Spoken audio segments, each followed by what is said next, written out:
ಪ್ರಾರ್ಥನೆಗೆ ಉತ್ತರ ಬರದೇ ಇರುವ ಅನುಭವ ಪ್ರತಿಯೊಬ್ಬ ಕ್ರೈಸ್ತನ ಜೀವನದಲ್ಲಿ ಒಮ್ಮೆಯಾದರೂ ಬರುತ್ತದೆ. ಅವನು ಕೆಲಸ ಕಳೆದುಕೊಂಡಿರುವಾಗ, ಅವನ ವೈಯಕ್ತಿಕ ಜೀವನದ ಸಂಘರ್ಷದಲ್ಲಿರುವಾಗ, ಅವನ ಆರೋಗ್ಯದ ಸಮಸ್ಯೆಗಳಲ್ಲಿರುವಾಗ, ಕುಟುಂಬದ ಸಂಘರ್ಷಗಳಲ್ಲಿರುವಾಗ, ಅವನು ಕಣ್ಣೀರಿನಿಂದ ಒಂದು ಅನುಭವದಿಂದ ಹೋಗುತ್ತಿರುವಾಗ ಅವನ ಮನಸ್ಸಿನಲ್ಲಿ, ಹೃದಯದಲ್ಲಿ ಒಂದು ಪ್ರಶ್ನೆ ಅಪಾಯಕಾರಿಯಾಗಿರುವಂಥದ್ದು ಬರುತ್ತದೆ. ಅದೇನೆಂದರೆ, ದೇವರಿಗೆ ನನ್ನ ಬಗ್ಗೆ ಕಾಳಜಿ ಇಲ್ಲ.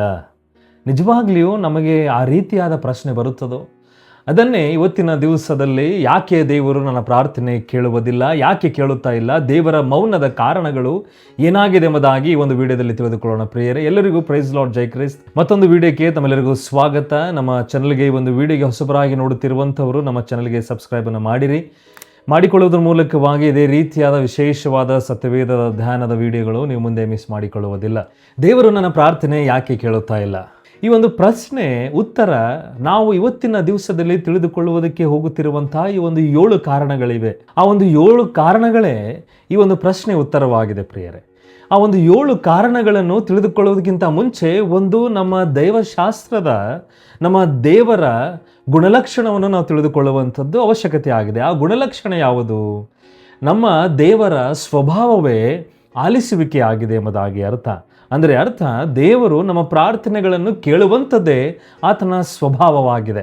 ಆತನ ಸ್ವಭಾವವೇ ಕೇಳುವಂತಹ ಸ್ವಭಾವವಾಗಿದೆ. ಅದಕ್ಕೋಸ್ಕರ ಕೀರ್ತನೆಗಾರನು ಬರೆಯುತ್ತಾನೆ, ಕೀರ್ತನೆ 65:2 ಎಲ್ಲ ಜನರ ಪ್ರಾರ್ಥನೆಯನ್ನು ಕೇಳುವ ನೀನು ದೇವರು, ಸಕಲ ಮನುಷ್ಯರು ನನ್ನ ಬಳಿಗೆ ಬರುವರೆಂಬುದಾಗಿ.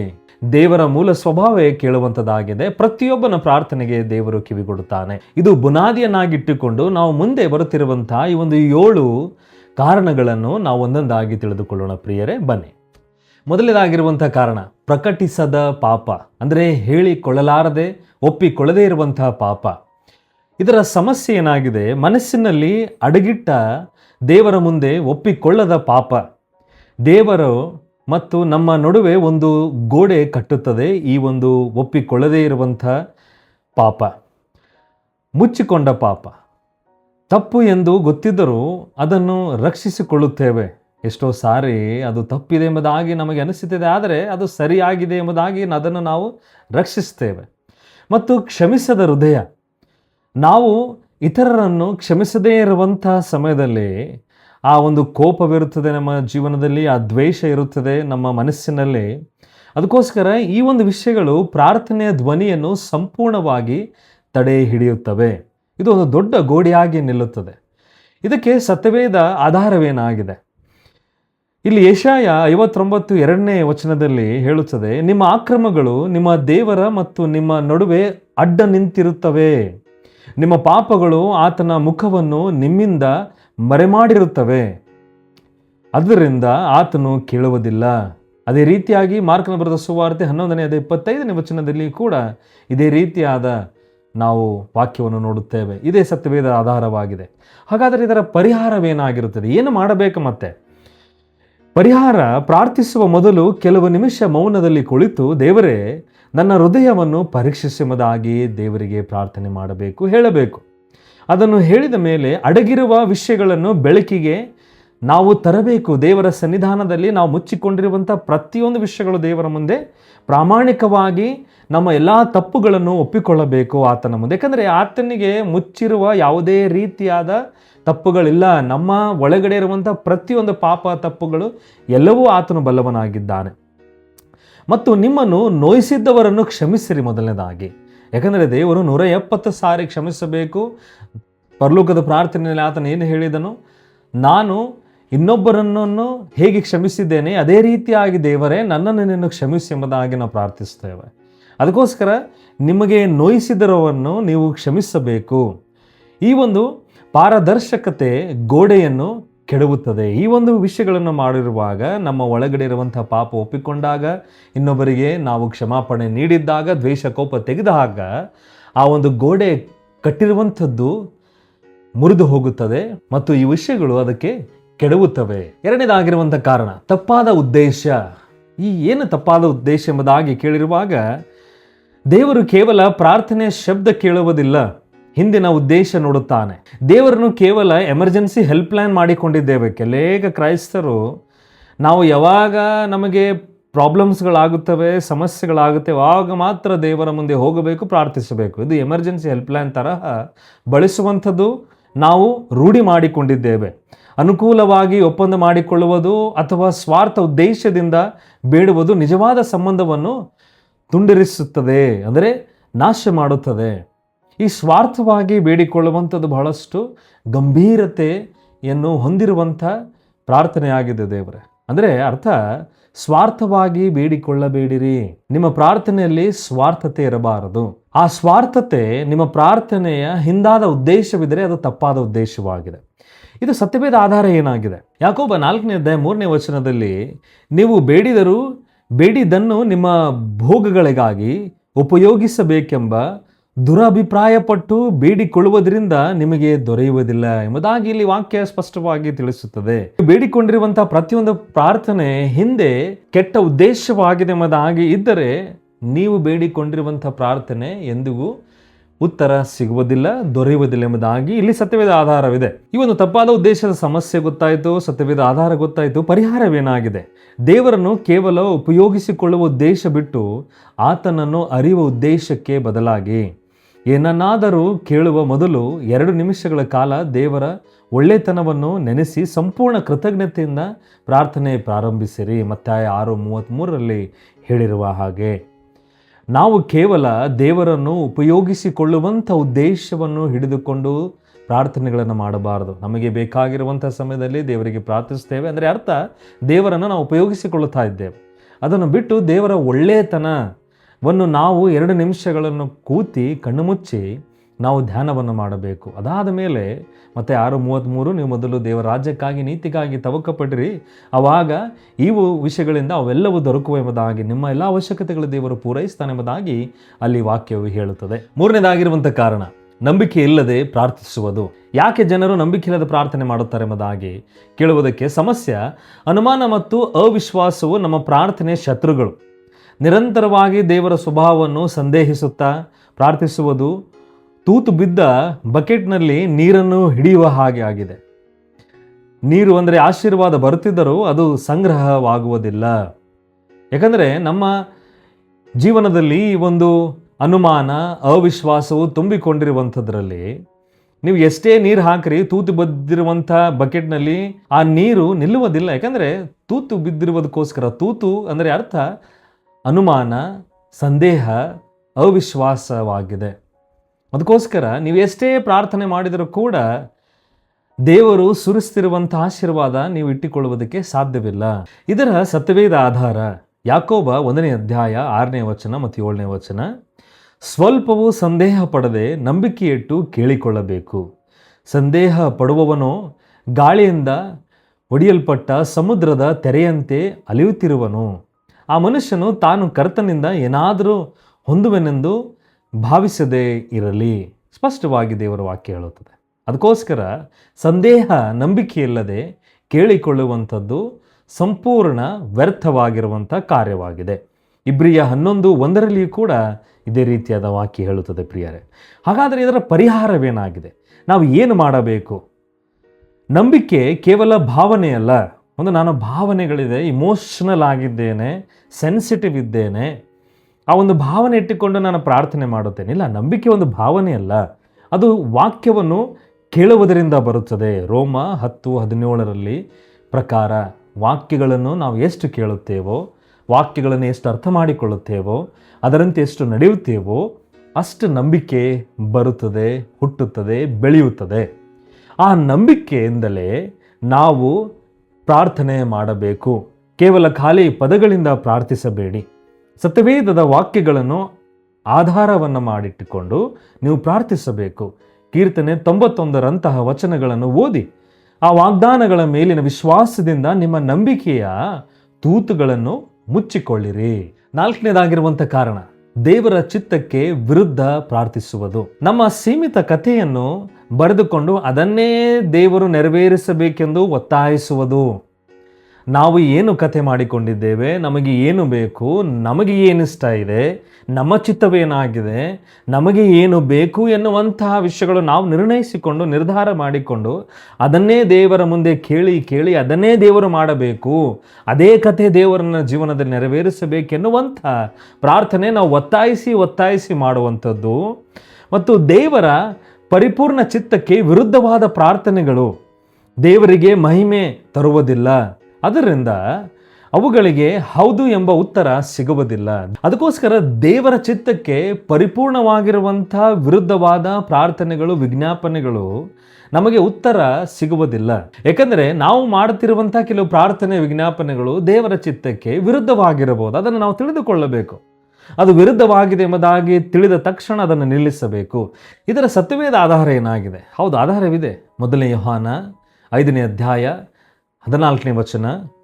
ಮತ್ತು ನಾವು ದೇವರ ಚಿತ್ತಾನುಸಾರವಾಗಿ ಏನಾದರೂ ಬೇಡಿಕೊಂಡರೆ ಆತನು ನಮ್ಮ ವಿಜ್ಞಾಪನೆಯನ್ನು ಕೇಳುತ್ತಾನೆ ಎಂಬ ಧೈರ್ಯವು ಆತನ ವಿಷಯವಾಗಿ ನಮಗುಂಟು. ಅಂದರೆ ನಾವು ದೇವರ ಚಿತ್ತದನುಸಾರವಾಗಿರುವಂತಹ ಪ್ರಾರ್ಥನೆ, ವಿಜ್ಞಾಪನೆಗಳನ್ನು ಮಾಡುತ್ತಾ ಇದ್ದೇವೆ ಅಂದರೆ ಅರ್ಥ ದೇವರು ಆ ಪ್ರಾರ್ಥನೆ, ವಿಜ್ಞಾಪನೆಗಳನ್ನು ಕೇಳುತ್ತಾನೆ. ಯಾಕಂದರೆ ಆ ಪ್ರಾರ್ಥನೆಗಳು ಆತನ ಚಿತ್ತದನುಸಾರವಾಗಿರುವಂಥದ್ದಾಗಿದೆ.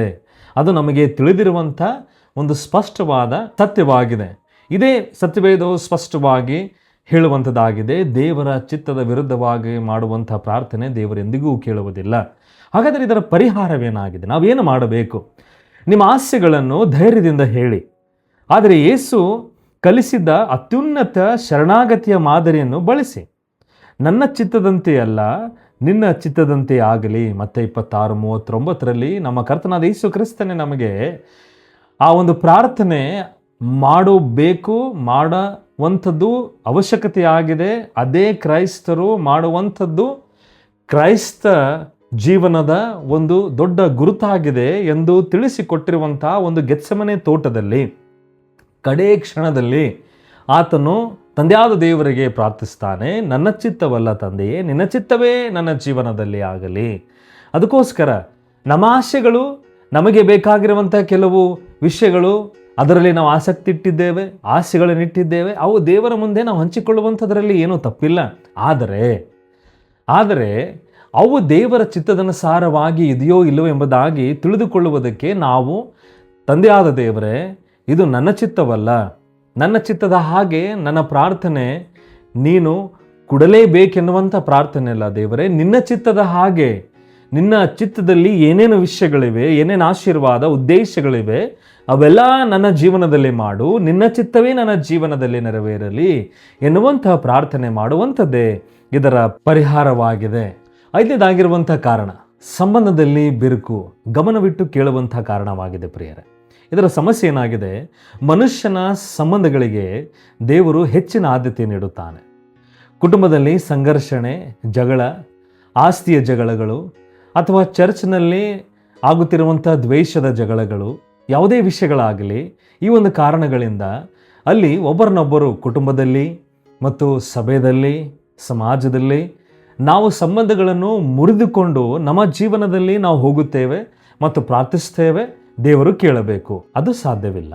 ಇದರ ಸತ್ಯವೇದದ ಆಧಾರವೇನಾಗಿದೆ ಎಂಬುದಾಗಿ ಕೇಳಿದರೆ, ಇಲ್ಲಿ ಮತ್ತಾಯನ ಬರೆದ ಸುವಾರ್ತೆ 5ನೇ ಅಧ್ಯಾಯ 23-24 ನಮ್ಮ ಕರ್ತನಾದ ಯೇಸು ಕ್ರಿಸ್ತನೇ ಪರ್ವತದ ಮೇಲೆ ಮಾಡಿರುವಂಥ ಪ್ರಸಂಗದಲ್ಲಿ ಆತನು ಹೇಳಿದ್ದಾನೆ, ನೀನು ಕಾಣಿಕೆಯನ್ನು ಕೊಡುವುದಕ್ಕಿಂತ ಮುಂಚೆ, ಅರ್ಪಿಸುವುದಕ್ಕಿಂತ ಮುಂಚೆ ನಿನ್ನ ಸಹೋದರನ ಜೊತೆ ನೀನು ಜಗಳವಾಡಿದ್ದಿ, ಸಂಬಂಧವನ್ನು ಮುರಿದುಕೊಂಡಿದ್ದಿ ಅಂದರೆ ಆ ಕಾಣಿಕೆಯನ್ನು ಅಲ್ಲೇ ಇಟ್ಟು ನೀನು ಮೊದಲು ಹೋಗಿ ನಿನ್ನ ಸಹೋದರನ ಜೊತೆ ಒಂದಾಗು, ಆ ಸಂಬಂಧವನ್ನು ಮತ್ತೆ ಜೋಡಿಸಿಕೊಂಡು ಮತ್ತೆ ಬಂದು ಈ ಒಂದು ಕಾಣಿಕೆಯನ್ನು ಅರ್ಪಿಸು. ಆವಾಗ ಈ ಒಂದು ಕಾಣಿಕೆ ದೇವರು ಸ್ವೀಕರಿಸುತ್ತಾನೆ. ಅದೇ ರೀತಿಯಾಗಿ 1ನೇ ಪೇತ್ರ 3ನೇ ಅಧ್ಯಾಯ 7ನೇ ವಚನದಲ್ಲಿ ಕೂಡ ಇದೇ ರೀತಿಯಾದ ಒಂದು ವಾಕ್ಯ ನಮ್ಮ ಸತ್ಯವೇದದಲ್ಲಿ ಇರುವಂಥದ್ದಾಗಿದೆ. ಹಾಗಾದರೆ ಇದರ ಪರಿಹಾರವೇನಾಗಿದೆ? ಇದರ ಪರಿಹಾರ ನಾವು ಒಂದು ವರ್ಷಗಳ ತನಕ ನಮ್ಮ ಸಂಪರ್ಕ ಸಂಬಂಧವು ಹೀಗೆ ಇರಲಿ ಎಂಬುದಾಗಿ ಹೇಳಿರುವಾಗ ನಾವು ಆ ಒಂದು ಮಾರ್ಗವನ್ನು ನಾವು ಬಹಳಷ್ಟು ದೊಡ್ಡದಾದ ಮಾರ್ಗವನ್ನಾಗಿಟ್ಟುಕೊಳ್ಳಬೇಕಂದ್ರೆ ಅರ್ಥ ನಮ್ಮ ಹೃದಯ ದೊಡ್ಡದಾಗಿಟ್ಟುಕೊಳ್ಳಬೇಕು, ಕ್ಷಮಿಸುವಂಥ ಹೃದಯವನ್ನು ಇಟ್ಟುಕೊಳ್ಳಬೇಕು. ಆವಾಗಲೇ ಮಾತ್ರ ಆ ಸಂಬಂಧ ಬಹಳಷ್ಟು ದೂರ ನಡೆದುಕೊಂಡು ಹೋಗುವುದಕ್ಕೆ ಸಾಧ್ಯವಾಗಿದೆ. ಪ್ರಾರ್ಥನೆಯಲ್ಲಿ ನಿಮ್ಮ ಕೈಗಳನ್ನು ಮೇಲಕ್ಕೆತ್ತುವ ಮೊದಲು ಶಾಂತಿಯಿಂದ ನಿಮ್ಮ ಕೈಗಳನ್ನು ಇತರರತ್ತ ಚಾಚಿ ಅಸಾಧ್ಯವಾದರೆ ದೇವರ ಮುಂದೆಯಾದರೂ ನಿಮ್ಮ ಹೃದಯದಲ್ಲಿ ಆ ವ್ಯಕ್ತಿಯ ಪರವಾಗಿರುವಂಥ ದ್ವೇಷ, ಕೋಪ ಎಲ್ಲವನ್ನು ನೀವು ಕ್ಷಮಿಸಿ ಬಿಡಿ ಸಂಪೂರ್ಣವಾಗಿ. ಹೀಗೆ ಮಾಡುವುದರಿಂದ ಇದು ಪರಿಹಾರ ಸಿಗುತ್ತದೆ. ಈ ಪರಿಹಾರ ಸಿಕ್ಕಿದ ಮೇಲೆ ಸಂಬಂಧ ಬಿರುಕು ಮುಗಿದು ಹೋಗುತ್ತದೆ. ಅದಾದ ಮೇಲೆ ನಾವು ಮಾಡುತ್ತಿರುವಂಥ ಪ್ರಾರ್ಥನೆ ಖಂಡಿತವಾಗಿ ದೇವರು ಕೇಳುವಂಥವನಿದ್ದಾನೆ. ಆರನೇದಾಗಿರುವಂಥ ಕಾರಣ, ಹೃದಯ ದೇವರಿಂದ ದೂರ. ಇದರ ಸಮಸ್ಯೆ ಏನಾಗಿದೆ ಅಂದರೆ, ದೇವರು ನಮ್ಮ ನಾಲಿಗೆಯನ್ನು ಮಾತ್ರ ಕೇಳುವುದಿಲ್ಲ, ಆತನು ಹೃದಯವನ್ನು ಓದುತ್ತಾನೆ. ನಮ್ಮ ಭಾನುವಾರ ಚರ್ಚ್ನಲ್ಲಿ ಹೋಗುವುದು ಅಥವಾ ಭಕ್ತಿ ಇಲ್ಲದ ವಾಡಿಕೆಯನ್ನು ಪ್ರಾರ್ಥನೆಗಳನ್ನು ಒಪ್ಪಿಸುವುದು, ಹೃದಯ ಮೇಲ್ಗಟ್ಟಲೆ ದೂರವಿದ್ದರೆ ಅದು ಕೇವಲ ಖಾಲಿ ಶಬ್ದವಾಗಿರುತ್ತದೆ. ಈ ಒಂದು ವಿಷಯಗಳನ್ನು ನಾವು ಮಾಡುತ್ತಿರುವಾಗ ನಾವು ನೆನಪು ಹೋಗುತ್ತೇವೆ, ದೇವರು ಒಳಗಡೆ ಹೃದಯ, ನಮ್ಮ ಒಳ ಜೀವನವನ್ನು ಕೂಡ ಪರೀಕ್ಷಿಸುವಂಥವನಾಗಿದ್ದಾನೆ, ನೋಡುವಂಥವನಿದ್ದಾನೆ ಎಂಬುದಾಗಿ. ಇದರ ಸತ್ಯವೇದ ಆಧಾರ ಎಲ್ಲಿದೆ? ಯೆಶಾಯ 29:13 ಹೇಳುತ್ತದೆ, ಈ ಜನರು ಬಾಯಿಂದ ನನ್ನ ಬಳಿ ಸೇರಿ ತುಟಿಯಿಂದ ನನ್ನನ್ನು ಗೌರವಿಸ್ತಾರೆ, ಆದರೆ ಅವರ ಹೃದಯ ನನ್ನಿಂದ ದೂರ ಇದೆ ಎಂದು ಕರ್ತನು ಹೇಳುತ್ತಾನೆ ಎಂಬುದಾಗಿ ಇಲ್ಲಿ ಯೆಶಾಯನು ಆಗಲೇ ಹೇಳುವಂಥದ್ದಾಗಿದೆ. ಇವರು ಬಾಯಿಂದ ತುಟಿಗಳಿಂದ ನನ್ನನ್ನು ಗೌರವಿಸ್ತಾರೆ, ನನ್ನನ್ನು ಹೊಗಳುತ್ತಾರೆ, ಆರಾಧಿಸ್ತಾರೆ, ಎಲ್ಲವೂ ಮಾಡುತ್ತಾರೆ, ಆದರೆ ಇವರ ಹೃದಯ ಬಹಳಷ್ಟು ದೂರವಿದೆ. ಇದೇ ಒಂದು ಪರಿಸ್ಥಿತಿ ಇವಾಗಿನ ಸಮಯದಲ್ಲಿಯೂ ಕೂಡ ಇದೆ. ಅನೇಕ ಕ್ರೈಸ್ತರು ಬಾಯಿ ಹೊರಗೆ ತೋರಿಸಿಕೊಳ್ಳುವಂಥ ತುಟಿಗಳು, ಜೀವನ, ಆ ಶೈಲಿ, ಆ ಭಕ್ತಿ ತೋರಿಸುವುದಕ್ಕೋಸ್ಕರ ಬಹಳಷ್ಟು ಮುಂದಾಗಿ ಹೋಗುವಂಥದ್ದನ್ನು ನೋಡುತ್ತಾ ಇದೆ. ಆದರೆ ಒಳಗಿನ ಜೀವನದಲ್ಲಿ, ಹೃದಯದಲ್ಲಿ ಕ್ಷಮಿಸದೇ ಇರುವಂಥ ಹೃದಯ, ದೇವರಿಗೆ ಮೆಚ್ಚುಗೆ ಆಗದೇ ಇರುವಂಥ ಹೃದಯನಟ್ಟಿಕೊಂಡು ಹೋಗುತ್ತಾ ಇದ್ದಾರೆ. ಆದರೆ ದೇವರು ಆ ಹೃದಯವನ್ನು ನೋಡುವಂಥವನಿದ್ದಾನೆ. ಅಂದರೆ ಅರ್ಥ, ಅವರು ದೇವರಿಂದ ದೂರವಿದ್ದಾರೆ. ಹಾಗಾದರೆ ಇದರ ಪರಿಹಾರವೇನಾಗಿದೆ ಪ್ರಿಯರೇ? ಪ್ರಾರ್ಥನೆಯನ್ನು ಕೇವಲ ಅರ್ಜಿ ನಮೂನೆ ಅಲ್ಲ. ಅಂದರೆ ನಾವು ಅರ್ಜಿ ಸಲ್ಲಿಸ್ತೇವೆ, ದೇವರು ಅದನ್ನು ಒಪ್ಪಂದ ಮಾಡುತ್ತಾನೆ, ಒಪ್ಪಿಕೊಳ್ಳುತ್ತಾನೆ, ನಮಗೆ ಉತ್ತರ ಕೊಡುತ್ತಾನೆ, ಆಶೀರ್ವಾದಿಸ್ತಾನೆ, ಅದ್ಭುತ ಮಾಡುತ್ತಾನೆ ಎನ್ನುವಂಥ ಆ ಅರ್ಜಿ ನಮೂನೆ ಅಲ್ಲ ಪ್ರಾರ್ಥನೆ. ಪ್ರಾರ್ಥನೆ ನಾವು ಪ್ರತಿದಿನ ಬೆಳಗ್ಗೆ ಕೇವಲ 10-15 ನಿಮಿಷಗಳ ಕಾಲ ದೇವರೊಂದಿಗೆ ಏಕಾಂತ ಸಮಯ ಕಳೆಯಿರಿ. ಬರೆದಿಟ್ಟ ಸ್ಕ್ರಿಪ್ಟ್ನಿಂದಲ್ಲ, ನಿಮ್ಮ ಹೃದಯದ ಆಳದಿಂದ ಮಾತನಾಡುವ ಜೀವಂತ ಸಂಬಂಧವನ್ನು ಬೆಳೆಸಿರಿ. ಪ್ರತಿದಿನ ನಾವು ಅದೇ ಪ್ರಾರ್ಥನೆ ಮಾಡುತ್ತೇವೆ, ಅದೇ ಹೇಳುತ್ತೇವೆ, ಅದನ್ನು ಒಂದು ಬರೆದಿರುವಂಥ ಸ್ಕ್ರಿಪ್ಟ್ ಆಗಿ ನಾವು ದೇವರ ಮುಂದೆ ಹೇಳುತ್ತೇವೆ ಎಂಬುದಾಗಿ ಅಲ್ಲ. ಪ್ರಾರ್ಥನೆ ದಿನಾಲೂ ನಿಮ್ಮ ಹೃದಯ ದೇವರ ಮುಂದೆ ಬಿಚ್ಚಿಡುವಂಥದ್ದಾಗಿದೆ. ಒಳಗಡೆ ಇರುವಂಥ ಪ್ರತಿಯೊಂದು ಸಣ್ಣದಿಂದ ದೊಡ್ಡ ಎಲ್ಲ ಕಲ್ಮಶಗಳು, ಪಾಪ, ಪ್ರತಿಯೊಂದು ದೇವರ ವಿರುದ್ಧವಾಗಿರುವಂಥದ್ದು ಮತ್ತು ನೀವು ಪ್ರತಿಯೊಂದು ವಿಷಯಗಳಲ್ಲಿ ಸಂತೋಷವನ್ನು ಪಡುತ್ತಿರುವಂಥದ್ದು ಎಲ್ಲ ವಿಷಯಗಳು ದೇವರ ಮುಂದೆ ಬಿಚ್ಚಿಟ್ಟು ಜೀವಂತ ಸಂಬಂಧದಲ್ಲಿ ಬೆಳೆಯುವಂಥದ್ದಾಗಿದೆ. ಹೀಗೆ ಮಾಡಿದರೆ ದೇವರಿಂದ ಹೃದಯ ದೂರವಿರುವುದಿಲ್ಲ, ದೇವರ ಹತ್ತಿರವಿರುತ್ತದೆ. ನೀವು ಪ್ರಾರ್ಥನೆ ಮಾಡಿದ್ದಾಗ ದೇವರು ಕೇಳುತ್ತಾನೆ. 7ನೇದಾಗಿರುವಂಥ ಕಾರಣ, ಇದು ನಮಗೆ ಪ್ರೋತ್ಸಾಹ ಕೊಡುವಂಥ ಕಾರಣವಾಗಿದೆ.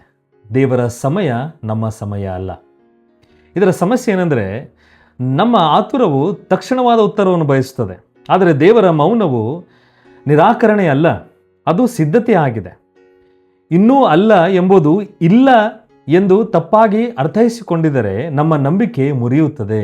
ದೇವರು ಇನ್ನೂ ಅಲ್ಲ ಅಂದರೆ ಇನ್ನೂ ನಿನ್ನ ಸಮಯ ಬಂದಿಲ್ಲ, ಇನ್ನೂ ಅಲ್ಲ, ಇನ್ನೂ ನೀನು ಕಾಯ್ದಿರು ಎಂಬುದಾಗಿ ದೇವರು ಹೇಳುತ್ತಾನೆ. ಇದರ ಅರ್ಥ ಇಲ್ಲ, ಸಿಗುವುದಿಲ್ಲ ಎಂಬುದಾಗಿ ಆತನು ಹೇಳುವುದಿಲ್ಲ. ಇದು ಸಿದ್ಧತೆಗೆ ತೋರಿಸುವಂಥದ್ದಾಗಿದೆ. ಇದಕ್ಕೆ ಸತ್ಯವೇದ ಆಧಾರವೇನಾಗಿದೆ? ಹಬಕ್ಕುಕ 2ನೇ ಅಧ್ಯಾಯ 3ನೇ ವಚನ ಓದಿಕೊಳ್ಳೋಣ. ಅದು ಕ್ಲುಪ್ತ ಕಾಲದಲ್ಲಿ ನೆರವೇರತಕ್ಕದ್ದು, ಆದರೆ ಪರಿಣಾಮಕ್ಕೆ ತ್ವರೆ ಪಡುತ್ತದೆ. ಮೋಸ ಮಾಡದು, ತಡವಾದರೂ ಅದಕ್ಕೆ ಕಾದಿರು, ಅದು ಬಂದೇ ಬರುವುದು, ತಾಮಸವಾಗದು. ಇಲ್ಲಿ ತಡವಾದರೂ ಕೂಡ ಅದು ಬರುವಂಥದ್ದಾಗಿದೆ, ಅದು ಸಿದ್ಧತೆ ಮಾಡುವಂಥದ್ದಾಗಿದೆ ಎಂಬುದಾಗಿ ಇಲ್ಲಿ ನಮಗೆ ಬಹಳಷ್ಟು ಸ್ಪಷ್ಟವಾಗಿ ಹೇಳುತ್ತದೆ. ಅದಕ್ಕೋಸ್ಕರ ಇಲ್ಲಿ ನಾವು ಕೆಲವು ವಿಷಯಗಳು ಏನು ಗಮನಿಸಬೇಕು. ಅಬ್ರಹಾಮನಿಗೆ ದೇವರು ವಾಗ್ದಾನ ಕೊಟ್ಟಿರುವಾಗ ಅವನು 75 ವರ್ಷದವನಾಗಿದ್ದ. ಅವನು ಆ ವಾಗ್ದಾನವನ್ನು ತನ್ನ ಜೀವನದಲ್ಲಿ ನೆರವೇರಿರುವಂಥ ಕ್ಷಣವನ್ನು ನೋಡಿರುವಂಥ ಗಳಿಗೆ, ಆ ಸಂದರ್ಭ ಅವನ ವಯಸ್ಸು 100 ವರ್ಷದಾಗಿತ್ತು. ಅಂದರೆ 25 ವರ್ಷ ಅವನು ಕಾದುಕೊಂಡಿದ್ದನು ಎಂಬುದಾಗಿ. ವಾಗ್ದಾನವನ್ನು ಪಡೆದ ಮೇಲೆ 25 ವರ್ಷ ಅವನು ಆ ವಾಗ್ದಾನದ ನಿಮಿತ್ತವಾಗಿ ಅವನು ಕಾದುಕೊಂಡಿದ್ದನು. ಇಸಾಕನು ಅವಾಗ ಹುಟ್ಟಿದನು. ಹಾಗೆ ಯೋಸೇಫನು ಕೂಡ, ಯೋಸೇಫನಿಗೆ ಕನಸು ಬಿದ್ದಿತ್ತು, ತನ್ನ ಅಣ್ಣ ತಮ್ಮಂದಿರು ಬಾವಿಗೆ ಹಾಕಿ ಮತ್ತು ಎತ್ತಿ ಅವನಿಗೆ ಐಗುಪ್ತ ದೇಶ ವಲಸೆಗಾರರಿಗೆ ಮಾರಿದರು. ಅಲ್ಲಿ ಹೋಗಿ 13 ವರ್ಷಗಳ ಕಾಲ ಅವನು ಎಲ್ಲ ರೀತಿಯ ಕಷ್ಟಗಳನ್ನು ಪಟ್ಟಿದ ಮೇಲೆ ಅಲ್ಲಿರುವಂಥ ಪ್ರಧಾನನಾದನೆಂಬುದಾಗಿ ನಾವು ನೋಡುತ್ತೇವೆ. ಆ 13 ವರ್ಷ ತನಕ ದೇವರು ಅವನಿಗೆ ಸಿದ್ಧತೆ ಮಾಡಿದನು. ದೇವರು ಇಲ್ಲ ತ್ಯಜಿಸಿ ಬಿಟ್ಟಿದ್ದನೆಂಬುದಾಗಿ ಅಲ್ಲ, ಅವನು ಸಿದ್ಧತೆಯಲ್ಲಿದ್ದನೆಂಬುದಾಗಿ.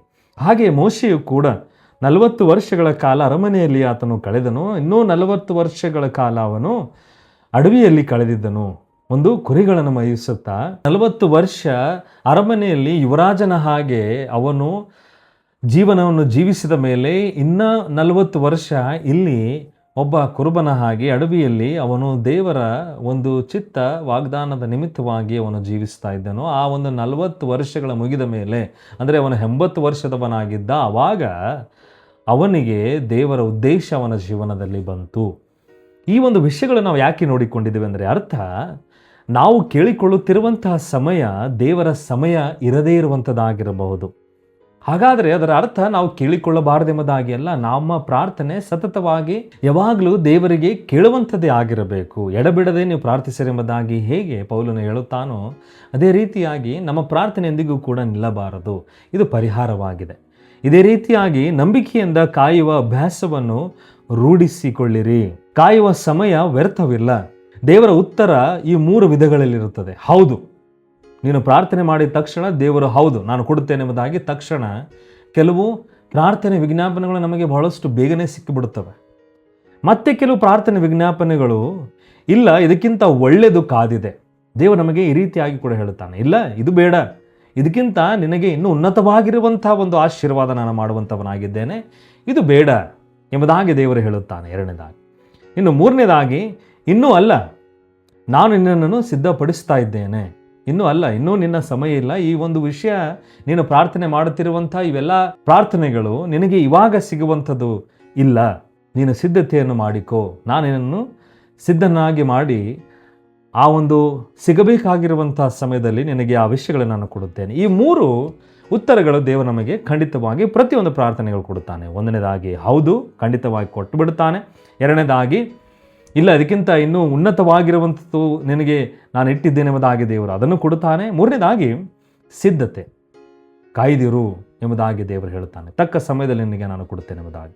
ಈ 3 ಉತ್ತರ ಖಂಡಿತವಾಗಿ ದೇವರು ನಮ್ಮ ಜೀವನದಲ್ಲಿ ಕೊಡುವಂಥವನಾಗಿದ್ದಾನೆ. ಅದಕ್ಕೋಸ್ಕರ ಕೊನೆಯದಾಗಿ ಯೇಸು ಕ್ರಿಸ್ತನು ನಮಗೆ ಕಲಿಸಿರುವಂಥ ಒಂದು ಪ್ರಾರ್ಥನೆ ವಿಧಾನ ಮಾದರಿಯನ್ನು ನಾವು ತಿಳಿದುಕೊಳ್ಳೋಣ ಪ್ರಿಯರೇ. ಮತ್ತನೇ ಬರೆದ ಸುವಾರ್ತೆ 6ನೇ ಅಧ್ಯಾಯ 9ನೇ ವಚನದಿಂದ 13ನೇ ವಚನದವರೆಗೆ ಇದನ್ನು ನಾವು ಕರ್ತನ ಪ್ರಾರ್ಥನೆ ಎಂಬುದಾಗಿ ನಾವು ಹೇಳುತ್ತೇವೆ. ಮೊದಲನೇದಾಗಿ ಆರಾಧನೆ. ನಮ್ಮ ತಂದೆಯು ನಿನ್ನ ನಾಮ ಪವಿತ್ರವಾಗಿರಲಿ. ಈ ಕಾರ್ಯ ಸ್ವಾರ್ಥ ಉದ್ದೇಶಗಳೆಲ್ಲ ತೆಗೆದು ಹೃದಯವನ್ನು ದೇವರಿಗೆ ಜೋಡಿಸುವಂಥ ಕಾರ್ಯ ಮಾಡುತ್ತದೆ. 2ನೇದಾಗಿ ಶರಣಾಗತಿ. ನಿನ್ನ ರಾಜ್ಯವು ಬರಲಿ, ನಿನ್ನ ಚಿತ್ತವು ಪರಲೋಕದಲ್ಲಿ ನೆರವೇರುವ ಪ್ರಕಾರ ಭೂಲೋಕದಲ್ಲಿಯೂ ಕೂಡ ನನ್ನ ಜೀವನದಲ್ಲಿ ಕೂಡ ಆಗಿರಲಿ. ಈ ಕಾರ್ಯ ಏನು ಮಾಡುತ್ತದೆ? ಈ ಒಂದು ಪ್ರಾರ್ಥನೆ ನಮ್ಮ ಆಸೆಗಳೆಲ್ಲ ಆತನ ಪರಿಪೂರ್ಣ ಚಿತ್ತ ಮತ್ತು ಸಮಯಕ್ಕೆ ಒಪ್ಪಿಸಿಕೊಡುತ್ತದೆ. 3ನೇದಾಗಿ ಅಗತ್ಯ. ಇಂದಿನ ಆಹಾರ ಕೊಡು, ಇವತ್ತಿನ ಅನುದಿನದ ಆಹಾರವನ್ನು ದಯಪಾಲಿಸು. ಕಾರ್ಯ ದೈನಂದಿನ ಅಗತ್ಯಗಳಿಗಾಗಿ ಅನುಮಾನವಿಲ್ಲದ ಆತನ ನಂಬಿಕೆ ಹೆಚ್ಚಾಗುತ್ತಾ ಹೋಗುತ್ತಾ ಇರುತ್ತದೆ. ಮತ್ತು 4ನೇದಾಗಿ ಕ್ಷಮೆ. ನಮ್ಮ ತಪ್ಪುಗಳನ್ನು ಕ್ಷಮಿಸು, ನಾವು ಇತರನನ್ನು ಹೇಗೆ ಕ್ಷಮಿಸ್ತಾ ಇದ್ದೇವೆ ಹಾಗೆ ನಮ್ಮ ತಪ್ಪುಗಳನ್ನು ಕ್ಷಮಿಸು. ಈ ಕಾರ್ಯ ಏನು ಮಾಡಿಸುತ್ತದೆ? ನಮಗೆ ನಾವು ಪ್ರಕಟಿಸಿದ ಪಾಪವನ್ನು ತೊಳೆಯುತ್ತದೆ ಮತ್ತು ಮುರಿದ ಮನುಷ್ಯನ ಸಂಬಂಧಗಳನ್ನು ಸರಿಪಡಿಸುತ್ತವೆ. ನಾವು ಇನ್ನೊಬ್ಬರ ಪರವಾಗಿಟ್ಟಿಕೊಂಡಿರುವಂಥ ದ್ವೇಷ ಎಲ್ಲವನ್ನು ಕ್ಷಮಿಸುತ್ತವೆ ಈ ಒಂದು ಪ್ರಾರ್ಥನೆ. 5ನೇದಾಗಿರುವಂಥದ್ದು ರಕ್ಷಣೆ. ನಮಗೆ ಶೋಧನೆಯೊಳಗೆ ಸೇರಿಸದೆ ಕೇಡಿನಿಂದ ತಪ್ಪಿಸು, ಕಾಪಾಡು. ಈ ಕಾರ್ಯ ಏನು ಮಾಡುತ್ತದೆ? ಆಧ್ಯಾತ್ಮಿಕ ರಕ್ಷಣೆ ನೀಡಿ ಹೃದಯ ದೇವರಿಂದ ದೂರವಾಗದಂತೆ ಕಾಯುತ್ತದೆ. ಈ ಪ್ರಾರ್ಥನೆಯಿಂದ ದೇವರು ನಮ್ಮನ್ನು ಕಾಯುತ್ತಾನೆ, ಶೋಧನೆಯೊಳಗೆ ಬೀಳದೆ ನೋಡಿಕೊಳ್ಳುತ್ತಾನೆ. ಆತನಿಂದ ದೂರ ಹೋಗದೇ ಇರುವಂಥ ವಿಷಯಗಳನ್ನು ನಮ್ಮ ಜೀವನದಲ್ಲಿ ಹಾಕಿ ಮತ್ತೆ ಆತನ ಬಳಿಯಲ್ಲೇ ಇಟ್ಟುಕೊಳ್ಳುತ್ತಾನೆ. ಇದು ದೇವರು ನಮ್ಮ ಕರ್ತನಾದ ಯೇಸು ಕ್ರಿಸ್ತನು ಹೇಳಿಕೊಟ್ಟಿರುವಂಥ ಒಂದು ಮಾದರಿಯ ಪ್ರಾರ್ಥನೆ ಆಗಿದೆ. ಅದಕ್ಕೋಸ್ಕರ ಇದಕ್ಕೆ ನಾವು ಕರ್ತನ ಪ್ರಾರ್ಥನೆ ಎಂಬುದಾಗಿ ಹೇಳುತ್ತೇವೆ. ಇದನ್ನು ನಾವು ಪ್ರತಿ ನಮ್ಮ ಪ್ರಾರ್ಥನೆಯಲ್ಲಿ ಮಾಡಬೇಕು ಪ್ರಿಯರೇ. ಅಂದರೆ ಕರ್ತನ ಪ್ರಾರ್ಥನೆಯೇ ಮಾಡಬೇಕೆಂಬುದಾಗಿ ಅಲ್ಲ, ಕರ್ತನ ಪ್ರಾರ್ಥನೆಯಲ್ಲಿ ಹೇಳಿರುವಂಥ ಈ ಒಂದು ವಿಷಯಗಳು ನಮ್ಮ ಪ್ರಾರ್ಥನೆಯಲ್ಲಿ ಮಾಡಬೇಕು.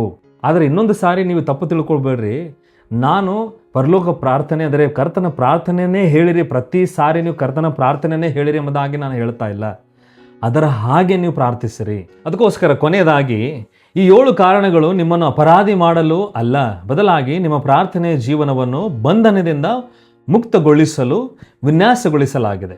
ದೇವರ ಬಾಗಿಲು ಯಾವಾಗಲೂ ನಿಮಗಾಗಿ ತೆರೆದಿದೆ. ಆಕಾಶವು ಮೌನವಾಗಿಲ್ಲ, ದೇವರು ಮೌನವಾಗಿದ್ದಾನೆಂಬುದಾಗಿ ಎಲ್ಲ. ಅದು ನಿಮ್ಮ ಪ್ರಾಮಾಣಿಕ ಧ್ವನಿಗೆ ಕಾಯುತ್ತಿದೆ. ಪ್ರಾರ್ಥಿಸುವುದು ನಿಲ್ಲಿಸಬೇಡಿ, ಇನ್ನಷ್ಟು ಆಳವಾಗಿ ಪ್ರಾರ್ಥಿಸಿರಿ, ದಿನವೂ ಪ್ರಾರ್ಥಿಸಿರಿ. ಯೆರೆಮೀಯ 29:12-13 ಈ ಒಂದು 7 ಕಾರಣಗಳು ಸ್ಪಷ್ಟವಾಗಿ ನಿಮಗೆ ಅರ್ಥವಾಗಿವೆ. ನೀವು ಈ ಒಂದು ಸಮಯದಲ್ಲಿ ಪರೀಕ್ಷೆ ಮಾಡಿಕೊಳ್ಳುವಂಥದ್ದು ಯಾವುದು? ಈ 7 ಕಾರಣಗಳಲ್ಲಿ ಎಷ್ಟು ಕಾರಣಗಳು ನಿಮ್ಮ ಪ್ರಾರ್ಥನೆ ದೇವರಿಗೆ ತಡೆ ಹಿಡಿತಾ ಇದೆ? ಎಷ್ಟು ಕಾರಣಗಳು? 2, 3, 5? ಇದನ್ನು ನಮ್ಮನ್ನು ನಾವು ಪರೀಕ್ಷೆ ಮಾಡಿಕೊಳ್ಳುವಂಥದ್ದಾಗಿದೆ. ಇನ್ನೊಬ್ಬರು ಬಂದು ನಮಗೆ ಪರೀಕ್ಷೆ ಮಾಡುವಂಥದ್ದಲ್ಲ. ಪರೀಕ್ಷೆ ಮಾಡಿಕೊಳ್ಳಿರಿ. ಮತ್ತು ಆ ಒಂದು ಕಾರಣಗಳು, ಎಷ್ಟು ಕಾರಣಗಳು ನಿಮ್ಮ ಪ್ರಾರ್ಥನೆ ತಡೆ ಹಿಡಿಯುತ್ತಾ ಇದೆ? 3 ಅಂದರೆ 3 ಬರೆಯಿರಿ. 4 ಅಂದರೆ 4 ನನ್ನ ಪ್ರಾರ್ಥನೆಯನ್ನು ತಡೆ ಹಿಡಿಯುತ್ತಿತ್ತು. 5 ಅಂದರೆ 5 ನನ್ನ ಪ್ರಾರ್ಥನೆ ತಡೆ ಹಿಡಿತಾ ಇತ್ತು. ಈ ರೀತಿಯಾಗಿ ಒಂದು ಸಂಖ್ಯೆಯನ್ನು ಬರೆದು ನನ್ನ ಪ್ರಾರ್ಥನೆ ತಡೆ ಹಿಡಿತಾ ಇತ್ತು. ಮುಂಚೆ ಎಲ್ಲ ನಮ್ಮ ಸಬ್ಸ್ಕ್ರೈಬರ್ಸ್ಗಳಿಗೆ, ದೇವರ ಮಕ್ಕಳಿಗೆ ತಿಳಿಸುವಂಥ ಒಂದು ಸಣ್ಣದಾದ ಅನೌನ್ಸ್ಮೆಂಟ್ ಇದೆ. ಆ ಅನೌನ್ಸ್ಮೆಂಟ್ ಏನಂದರೆ, ಯೂಟ್ಯೂಬ್ ಚಾನಲ್ ನಮಗೆ ಮೆಂಬರ್ಶಿಪ್ ಬಟನ್ ಆಕ್ಟಿವೇಟ್ ಮಾಡಿಕೊಟ್ಟಿದೆ. ಅಂದರೆ 3000 ವಾಚ್ ಅವರ್ಸ್ ಕಂಪ್ಲೀಟ್ ಆಗಿರುವುದಕ್ಕೋಸ್ಕರ ಈ ಒಂದು ಮೆಂಬರ್ಶಿಪ್ ಆನ್ ಆಗಿದೆ, ಆಕ್ಟಿವೇಟ್ ಆಗಿದೆ. ಇವಾಗ ನೀವು ವಿಡಿಯೋ ನೋಡುತ್ತಿರುವಾಗ ಕೆಳಗಡೆ ಸಬ್ಸ್ಕ್ರೈಬ್ ಮತ್ತು ಅದರ ಪಕ್ಕದಲ್ಲಿ ಜಾಯಿನ್ ಎಂಬುದಾಗಿ ಒಂದು ಬಟನ್ ಆಕ್ಟಿವೇಟ್ ಆಗಿದೆ. ಅದರ ಮೇಲೆ ನೀವು ಕ್ಲಿಕ್ ಮಾಡಿದರೆ ನೀವು ಜಾಯಿನ್ ಹೇಗೆ ಆಗಬೇಕು ಆಗುವಂಥ ಕೆಲವು ವಿಧಾನಗಳು, ಸ್ಟೆಪ್ಸ್ಗಳು ಬರುತ್ತವೆ. ಅಲ್ಲಿ 3 ಲೆವೆಲ್ಸ್ಗಳೆಂಬುದಾಗಿ ಇದೆ. Level 1, level 2, level 3. ಸುವಾರ್ಥ ಸ್ನೇಹಿತ, ಸುವಾರ್ಥ ಸಹಭಾಗಿ, ಸುವಾರ್ಥ ರಾಯಭಾರಿ ಎಂಬುದಾಗಿ ನೀವು ಈ ಒಂದು ಮೆಂಬರ್ಶಿಪ್ ತೆಗೆದುಕೊಳ್ಳುವುದ ಮೂಲಕವಾಗಿ ನಮ್ಮ ಚಾನಲ್ಗೆ ನಿಮ್ಮ ಪ್ರೋತ್ಸಾಹವಿರುತ್ತದೆ, ಬೆಂಬಲವಿರುತ್ತದೆ. ಲೆವೆಲ್ 1ನಲ್ಲಿ. ಲೆವೆಲ್ 2 ನೀವು ತೆಗೆದುಕೊಂಡಿದರೆ ಮುಂದೆ ಬರುತ್ತಿರುವಂತಹ ಕೆಲವು ವಿಶೇಷಕರವಾಗಿರುವಂಥ ವಿಡಿಯೋ ನಿಮಗೋಸ್ಕರವಾಗಿರುತ್ತದೆ. ಮತ್ತು ಲೆವೆಲ್ 3 ತೆಗೆದುಕೊಂಡಿದರೆ ಇನ್ನೂ ಹೆಚ್ಚಾದ ಬಹಳಷ್ಟು ಗಂಭೀರವಾಗಿರುವಂಥ ಸತ್ಯವೇದದ ಅಧ್ಯಯನಗಳು ನಾವು ಮುಂದೆ ಬರುತ್ತಿರುವಂಥ ದಿನಗಳಲ್ಲಿ ನಾವು ಮಾಡಲಿಕ್ಕಿದ್ದೇವೆ. ಅವುಗಳನ್ನು ನೀವು ನೋಡಬಹುದು. ಇದನ್ನು ನೀವು ಸ್ಪಷ್ಟವಾಗಿ ತಿಳಿದುಕೊಂಡಿದ್ದೀರಿ, ನಿಮಗೆ ಇಷ್ಟವಾಗಿದೆ ಎಂಬುದಾಗಿ ಅನಿಸಿದರೆ ಈ ವಿಡಿಯೋಗಳನ್ನು ಬೇಕಾಗಿರುವಂಥ ಕೆಲವು ದೇವ ಮಕ್ಕಳಿಗೆ ತಲುಪಿಸಿರಿ, ಶೇರ್ಗಳನ್ನು ಮಾಡಿರಿ, ಅವರ ಜೊತೆ ನೀವು ಹಂಚಿಕೊಳ್ಳಿರಿ. ಎಲ್ಲರೂ ಒಟ್ಟಾಗಿ ದೇವರ ವಾಕ್ಯದಲ್ಲಿ ಬೆಳೆಯಿರಿ ಎಂಬುದಾಗಿ ಕೇಳಿಕೊಳ್ಳುತ್ತೇನೆ. ಮತ್ತೆ ಮುಂದಿನ ವಿಡಿಯೋದಲ್ಲಿ ಭೇಟಿಯಾಗೋಣ. ಅಲ್ಲಿ ತನಕ ದೇವರ ಪರಿಶುದ್ಧ ಪ್ರಸನ್ನತೆ ನಿಮ್ಮೆಲ್ಲರ ಜೊತೆ ಇರಲಿ. ಎಲ್ಲರಿಗೂ ಪ್ರೈಸ್ ಲಾರ್ಡ್. ಆಮೆನ್.